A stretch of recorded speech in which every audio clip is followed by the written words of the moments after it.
My name is Clayton Culham. I'm one of the pastors at Clearview Community Church. We planted the Creemore location, which was the second location of Clearview, about 3 years ago. Clearview Community Church had a healthy, vibrant congregation, a weekly gathering in Stainer. And we wanted to do something in Creemore. As Clearview Community Church, Clearview is our township, Clearview Township, and we wanted to reach the entirety of the township. So we were reaching the town of Stainer really well, but we recognized that we weren't necessarily reaching the town of Creemore really well.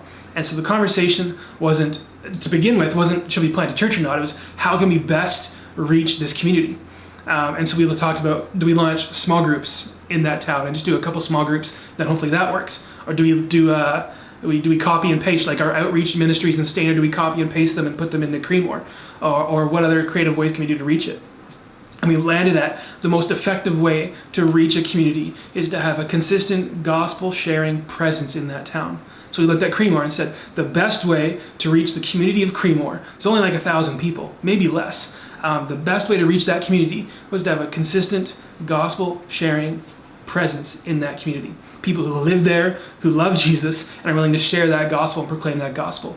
And so that's how we decided to land and plant in Creemore. So yeah, in the past 3 years, we've seen the church grow in really interesting ways. Our midweek programs, so like our kids program and our junior high programs, they're really robust and healthy. We've had an opportunity to reach almost every single family, we think, in Creemore. And we've been having the opportunity, just as a small town that it is, to begin to build a reputation and work towards a reputation that this church, Clearview Community Church, is trustworthy. That you can approach them with your questions or with your requests or your needs. And so we've had a really good opportunity there. We've had the opportunity, especially over the past year, so in the third year of the church plant, just to grow in relationship with different organizations, community-based organizations, organizations that seek to help and serve their community that aren't Christian-based, other businesses as well, just with these opportunities to work together and collaborate and have a singular focus of adding value and supporting and helping our communities. What I want is for people to see the transformative work of Christ in my life and see that he is alive and he is working, that God is active and involved, that he's not passive or absent. And as living proof of that, I want to take my life and plant it into that community and tell people about Jesus Christ. What do I want? I want a town that has 1,000 people to have 1,000 people who follow Jesus, right?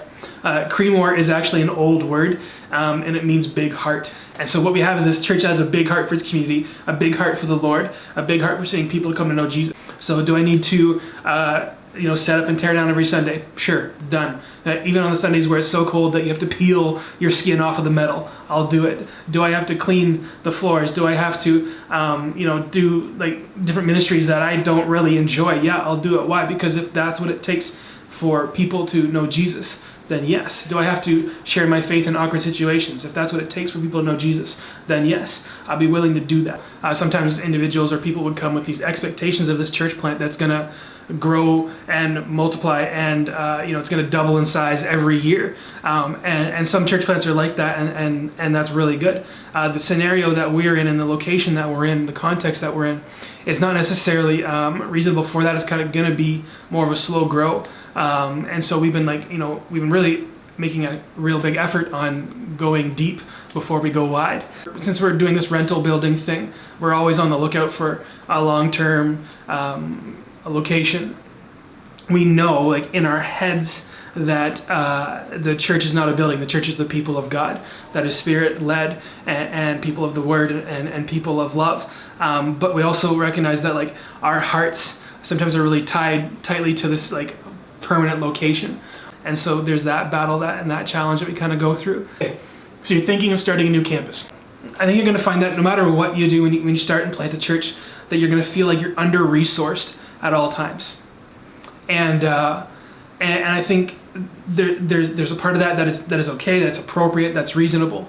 But when Paul writes to the churches in the New Testament, he doesn't pray for them to have strength in the resources that they have, or have strength in the bank account or have strength in the LED projector. What he says is he prays that they will have strength because of Christ who dwells in them, right?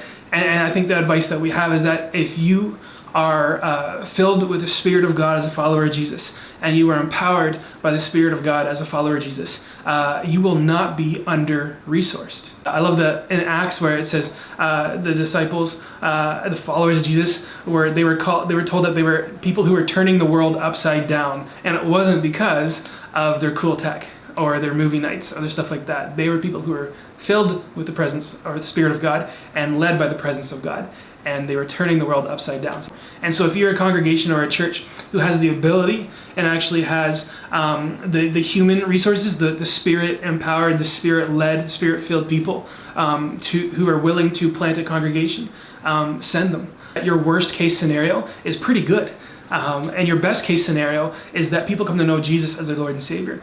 So for you who are thinking of supporting the new church network, you're supporting local ministries that while they have the human resource, the Spirit-filled, Spirit-empowered resource, they do require the physical, tangible things. Maybe they do require a trailer to set up and tear down every Sunday, or they require some kind of curtains, or microphones, or a guitar, or chairs, or pews, or whatever it looks like. There's still those things that are required.